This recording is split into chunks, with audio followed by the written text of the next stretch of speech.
Hello प्यारे बच्चों, Lakshman classes में आपका स्वागत है। हम लोग कक्षा 10 की विज्ञान पढ़ रहे हैं और इसमें अनसॉल्व पेपर सॉल्व कर रहे हैं हम लोग, है ना। तो 2020 के मैं आपके लिए 3 सेट करा चुका हूँ, ये चौथा सेट है। तो प्यारे बच्चों, जो अपना साइंस का पेपर है इसमें 3 खंड होते हैं। पहला खंड होता है का भौतिक विज्ञान, फिर खा रसायन विज्ञान, उसके बाद बायोलॉजी होती है गा में। तो हम सभी के पहले खंड खा केमिस्ट्री सॉल्व कर रहे हैं। जब सभी की केमिस्ट्री सॉल्व हो जाएगी, हम 2015 तक के या 14 तक के अनसॉल्व कराएंगे। उसके बाद आपके लिए फिजिक्स कराना स्टार्ट करेंगे बेटा, ठीक है। तो पहले आप केमिस्ट्री सॉल्व कर लीजिए, उसके बाद फिजिक्स कराएंगे। तो केमिस्ट्री का जो वो पहला है खंड खा देखना है ना, हम लोग लिखा थोड़ी ना देखना ये। तो इसमें पहला क्वेश्चन देखते हैं क्या है। निम्नलिखित में से कौन सा तत्व धात्विक है, मतलब कौन सा धातु है। तो बेटा ये है लिथियम धातु है, ठीक है। हम लोग पहचान कैसे करते हैं लिथियम धातु है, तो पहचान करने का तरीका देखिएगा। देखो बेटा, अगर हम इलेक्ट्रॉनिक विन्यास लिखें बोरबरी के नियम से, जैसे कि बोरबरी के नियम से इलेक्ट्रॉनिक विन्यास करें, बाह्य कोश में यदि इलेक्ट्रॉन 1 2 3 आ जाएं तो ये धातु होते हैं। अगर बाह्य कोश में इलेक्ट्रॉन 1 2 3, ठीक है, बाह्य कोश में इलेक्ट्रॉन अगर 1 2 अगर 3 तक आते हैं तो ये क्या होते हैं बेटा, ये सब ये होते हैं धातु। आइए चेक करते हैं इसको कैसे धातु है, ठीक है। तो देखो, फास्फोरस का परमाणु क्रमांक कितना होता है, 15 होता है। तो इसको हम लिख सकते हैं 2 8 5, ठीक है। हीलियम कितना होता है बेटा, हीलियम एक अक्रिय गैस होती है, हमें पता है, इसमें तो कुछ देखना ही नहीं है। हीलियम क्या है, एक अक्रिय गैस है, ठीक है। जो लिथियम होता है इस परमाणु क्रमांक होता है 3, इसको लिख सकते हैं 2 और 1। तो बाह्य कोश में 1 इलेक्ट्रॉन है बेटा, तो ये क्या हो गया, ये हो गया धातु। क्या हो गया, धातु। ये बाह्य कोश में कितने थे, 5। तो अगर हम किसी का इलेक्ट्रॉनिक विन्यास करें, बाह्य कोश में 1 2 और 3 इलेक्ट्रॉन तक हों, तो वो तत्व क्या होता है, धातु होता है। ऐसे आप पहचान सकते हैं, ठीक है। अब इसमें ये सल्फर है, ये सल्फर का अगर देखो आप कहो सर सल्फर कैसे पहचानेंगे, धातु है नहीं। सल्फर का 16 होता है परमाणु क्रमांक, तो लिख सकते हैं 2 8 और 6। तो बाह्य कोश में 6 है, इसलिए धातु नहीं है, ये क्या है, धातु है। बाह्य कोश में 1 2 अगर 3 इलेक्ट्रॉन आते हैं तो ये होता है धातु, अन्यथा होता है अधातु, ठीक है। देखो बेटा, बाह्य कोश में फिर देख लो, एक बार और देख लो इस बात को। अगर बाह्य कोश में आपके पास 1 2 3 इलेक्ट्रॉन है तो है धातु, ठीक। 4 इलेक्ट्रॉन है तो होता है उपधातु। क्या होता है, उपधातु। और 5 6 7 तक हैं, या 7 तक है तो ये होता है बेटा अधातु। और बाह्य कोश में 8 है तो होता है अक्रिय गैस, ठीक है, हीलियम को छोड़कर। चलो अब देखते हैं नेक्स्ट। तो इसमें कौन सा ऑप्शन लगाएंगे, थर्ड वाला, ठीक है। खा है, कौन सा कार्बनिक यौगिक असंतृप्त यौगिक है, कौन सा कार्बनिक यौगिक असंतृप्त यौगिक है। तो बेटा देखो, इसको हम कैसे करेंगे। मेथ, ये क्या है, एथेन। एथेन का मतलब होता है CH3 मेथ और एथेन हो गया, ठीक है बेटा। देखो, असंतृप्त हाइड्रोकार्बन वे होते हैं जिनमें डबल बॉन्ड या ट्रिपल बॉन्ड लगे होते हैं, समझ में आ गया। असंतृप्त हाइड्रोकार्बन कौन से होंगे बेटा, जिसमें डबल बॉन्ड या ट्रिपल बॉन्ड प्रेजेंट होंगे, ठीक है। लेकिन इसमें क्या है, सिंगल बॉन्ड, इसलिए ये असंतृप्त नहीं है। कौन सा है, असंतृप्त है, ये चेक कर लिया हमने। मेथेन देख लो बेटा, CH3 बस CH4, इसका मतलब होता है ऐसे H और H। तो देखेंगे यहाँ सभी में सिंगल बॉन्ड है बेटा। देखो ये क्या हो गया, संतृप्त हो गया। लेकिन हमें देखना है असंतृप्त। असंतृप्त कौन से होते हैं, जिसमें ट्रिपल बॉन्ड उपस्थित होते हैं, ठीक है।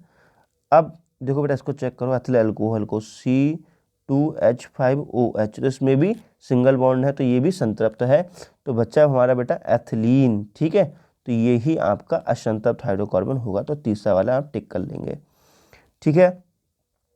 तो कपड़े धोने के सोडे का सूत्र है, ठीक है। तो Na2CO3 10H2, ये वाला है, सेकंड वाला ऑप्शन सी हो जाएगा, ठीक है बेटा। तो हमने इन सबके सोल्यूशन एक पेज पे लिख रखे हैं, आपके लिए वो दिखा देते हैं, ठीक है। तो ये बेटा अपना सॉल्व पेपर है पूरा। अब इसका सोल्यूशन हमने जो लिख रखा है पेज पर, वो आपको हम दिखाएंगे, ठीक है। अब बाहर से देखेंगे तो जल्दी समझ में आएगा। तो ये लिखा है, देखो, सेट 4 2020 824 Nm। तो बेटा पहला हमने देखो लिथियम बताया था, तो लिथियम पे टिक किया हुआ है। दूसरा हमने बताया था आपके लिए एथिलीन, तो एथिलीन भी टिक किया हुआ है। उसका धोने वाला कपड़ा का सूत्र Na2CO3 10H2 बताया था आपके लिए। अब अगला क्वेश्चन देखते हैं। निम्नलिखित यौगिक का संरचना सूत्र लिखिए। बेटा देखो प्रोपेनॉल 2, प्रोपेनॉल 2, तो प्रोपेनॉल 2, तो बेटा प्रोपेन का मतलब होता है 4 कार्बन होने चाहिए, तो 1 2 3 4, ठीक है। तो गिनती लिख लो, गिनती लिख लो बेटा, देखो इधर से लिख लो 1 2 3 एंड 4। फिर 2 नंबर पे क्या लगेगा, ऑल, 2 नंबर पे OH लगा दो, ठीक है। 2 नंबर पे OH लगा दिए। उसके बाद बेटा सभी में हम क्या लगा दें, H H फिट कर दो, H H H H H H H और H। ये हो गया आपका propanol 2, meth eth prop but. बेटा प्रोपेनॉल कहाँ, ये तो ब्यूटेनॉल हो गया, गड़बड़ हो गया। 3 बनते हैं ना, C3 बनेंगे, हमने यहाँ पे 4 बना दिए, 3 बनाने हैं ना। देखो मेथ एथ और प्रोप, तो दूसरे नंबर पे क्या लगेगा यहाँ पर OH, ठीक है। देखो 1 2, तो दूसरे नंबर पे OH, ठीक है। बाकी सभी में H फिट कर दो, ये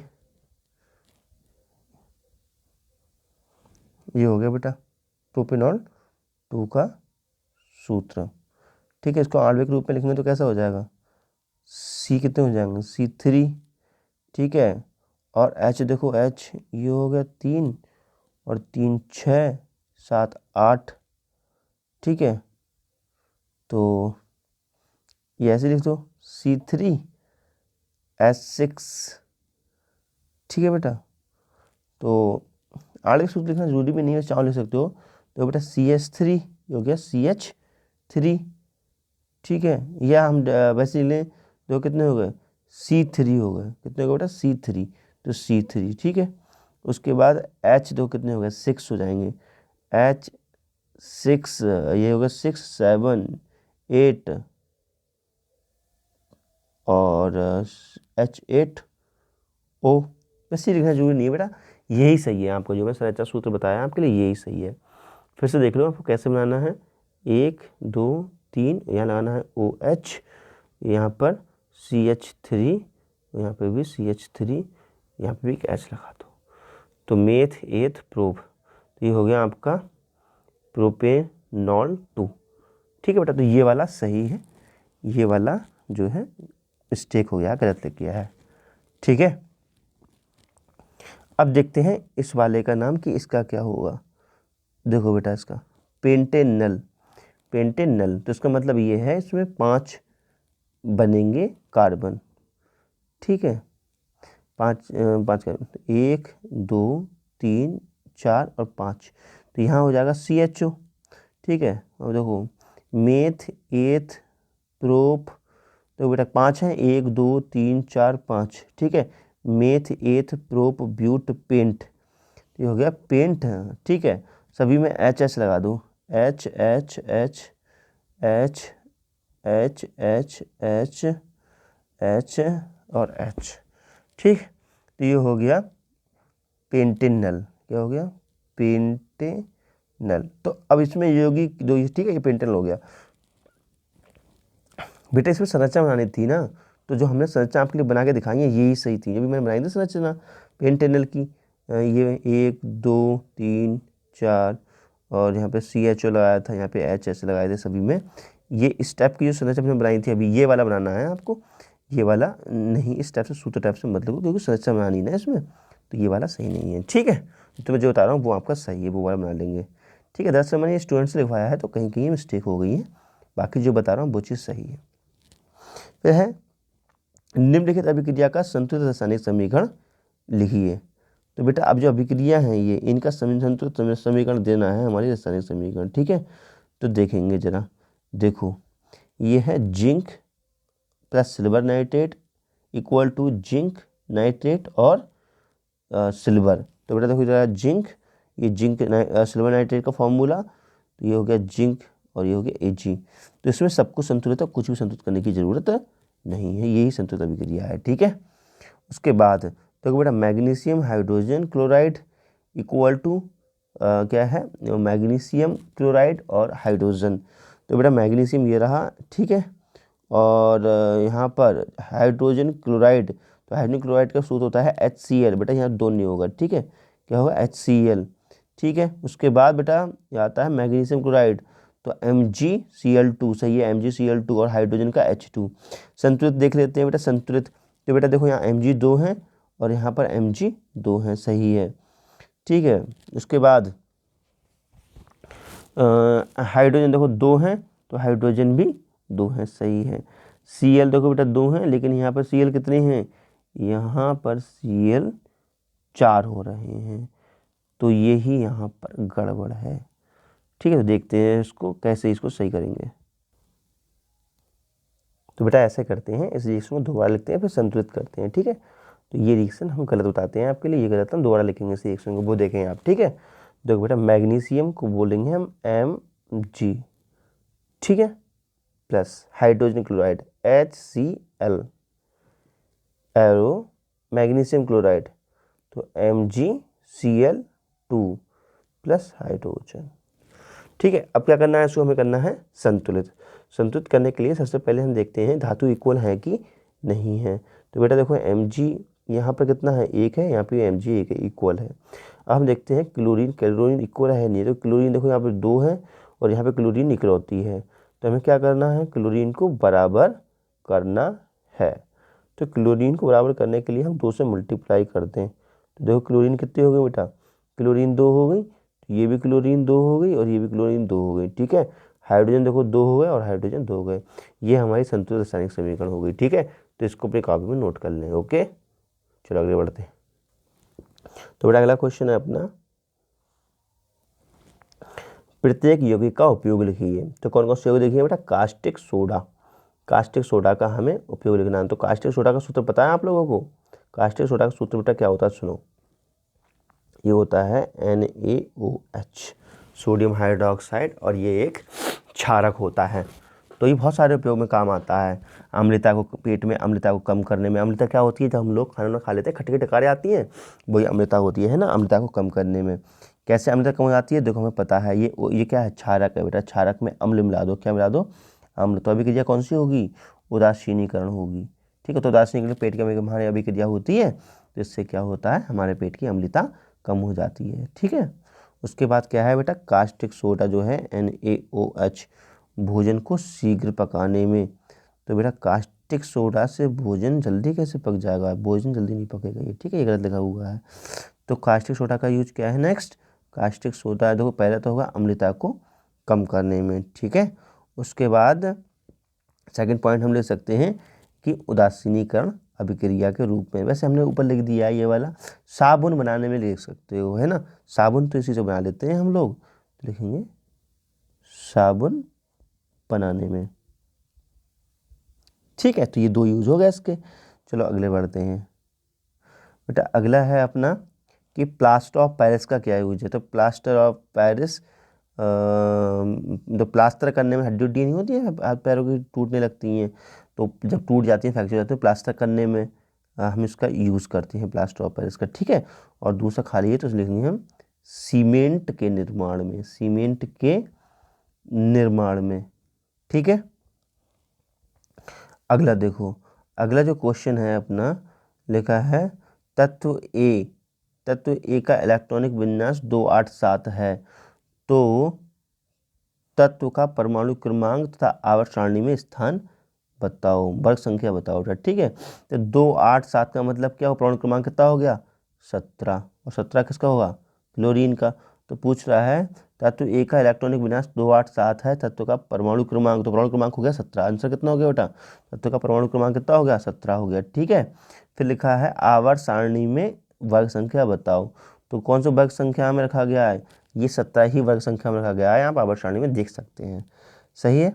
अगला क्वेश्चन है, क्या होता है जब, केवल रासायनिक समीकरण लिखनी है हमारे लिए, लिखना पीना और कुछ नहीं है।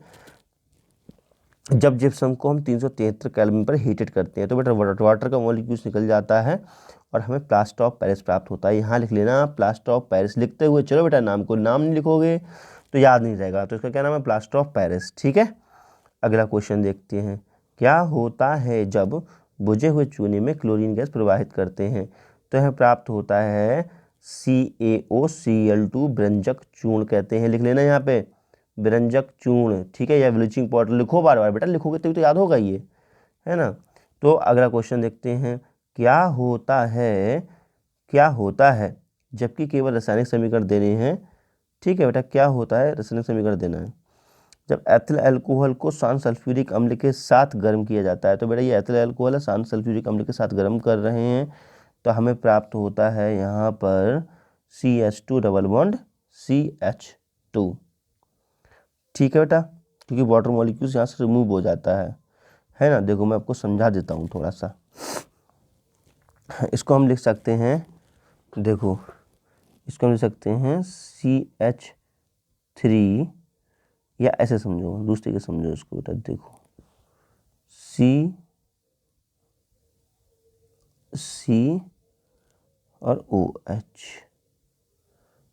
ठीक है बेटा, यहाँ सभी में H लगे हुए हैं। ये क्या है, अपना एथिल अल्कोहल है।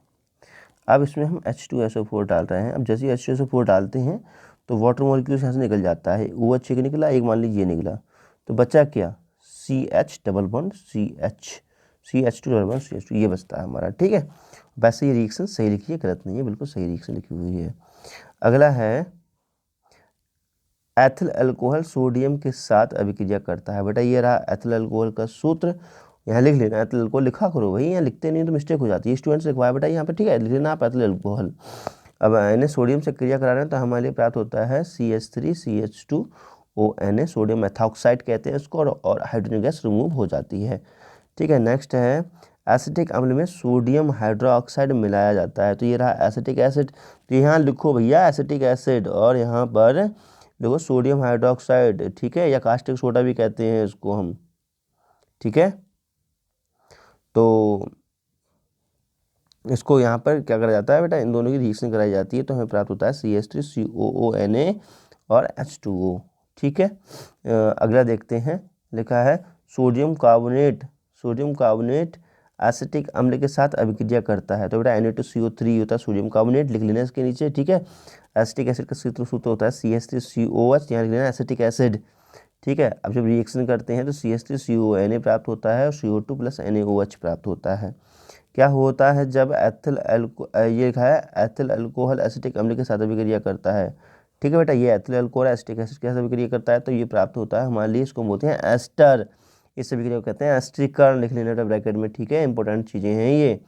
उसके बाद लिखना, एथेनॉल को क्षारीय पोटेशियम परमैंगनेट की उपस्थिति में गर्म किया जाता है बेटा। ठीक है, तो ये है क्षारीय पोटेशियम परमैंगनेट।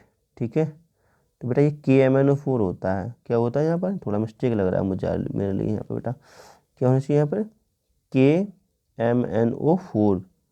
ठीक है, क्षारीय पोटेशियम परमैंगनेट, हाँ यही होगा KMnO4 पोटेशियम परमैंगनेट। ठीक है, तो इसके साथ हीट किया जाता है तो हमारे लिए प्राप्त होता है। ठीक, अगला देखते हैं, एसिटिक अम्ल सोडियम बाइकार्बोनेट के साथ अभिक्रिया करता है, तो बेटा एसिटिक अम्ल का फॉर्मूला होता है ये, यहाँ लिखने इसका नाम, और यह है सोडियम बाइकार्बोनेट NaHCO3। ठीक है, इसके साथ ये सूत्र हमें प्राप्त होता है ये। ठीक है, और H2O प्लस CO2 सही लिखा है बेटा। अगला अनसॉल्व पेपर है हमारा सेट 5 सन 2020 का, ये हम देखते हैं नेक्स्ट वीडियो में। ठीक है, तो वीडियो अच्छा लगा तो लाइक कर दीजिए, चैनल को सब्सक्राइब तो कर लीजिए, और फटाफट वीडियो को शेयर कर दीजिए। Okay, thank you, bye bye.